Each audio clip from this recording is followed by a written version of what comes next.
Assalamualaikum. Okay. Hari ni aku ada satu lagi perkongsian Sebab ada yang PM kat aku. Dia kata, bang, van saya minyak hitam tak naik lah bang.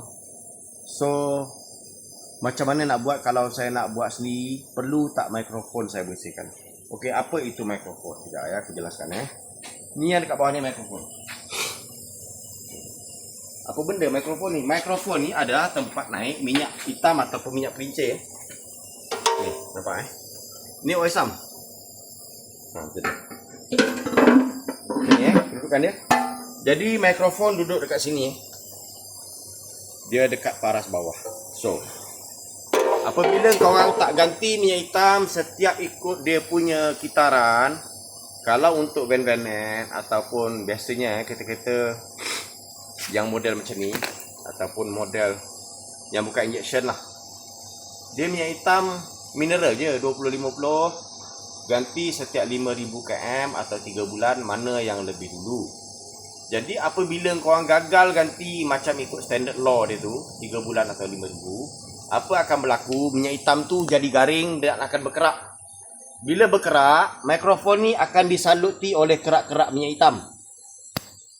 Kalau kau tak percaya, kau boleh je masak minyak masak dalam kuali, masak lama-lama.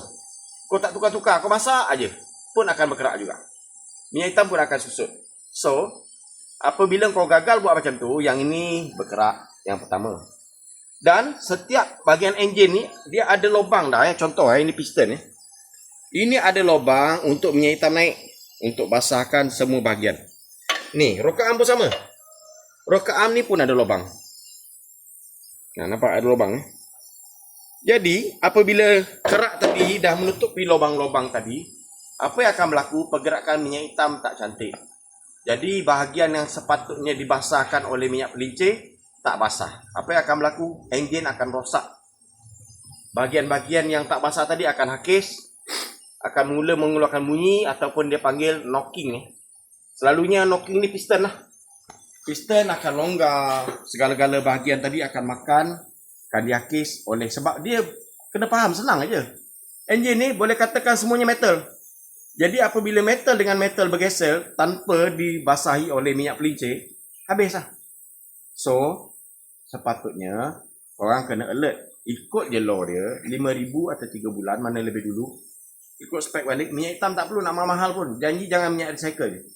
InsyaAllah enjin korang akan tahan. Itu sajalah sedikit penjelasan aku. Tapi sebab owner tadi tu bertanya dengan aku macam mana cara nak buat, aku share juga sedikit ilmu macam mana cara nak buat. Aku pusing enjin dulu. Ini sebab kebetulan ada orang hantar overhaul enjin, benda nampak depan mata, itu sebabnya aku nak share. Jadi senang aku beri penjelasan. Ni dekat sini starter nanti sebelah sini ada starter. So kalau kau nak ganti, nak buka oil sam ni keluar, starter ni kena buka dulu. 2 biji skru saya 14. Buka 16 skru ni. Kat sini ada 12 skru saya 10. 1, 2, 3, 4, 5, 10. 10 biji saya 10. 4 biji nut 10.